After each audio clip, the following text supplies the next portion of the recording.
السلام علیکم۔ آج ہم ایک بہت اہم سوال کا جواب دیں گے۔ چہلم صرف امام حسین علیہ السلام کا ہی کیوں منایا جاتا ہے؟ کیا آپ نے کبھی یہ سوچا؟ یہ سوال خود ایک صحابی نے امام صادق علیہ السلام سے پوچھا تھا۔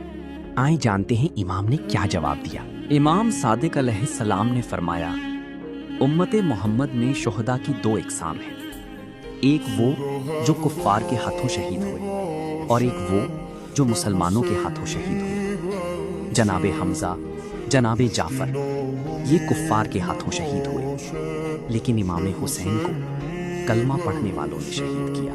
یہی فرق ہے، جب اپنے ہی دھوکہ دیں، جب کلمہ پڑھنے والے ہی ظلم کریں تو یہ زخم سب سے گہرا ہوتا ہے۔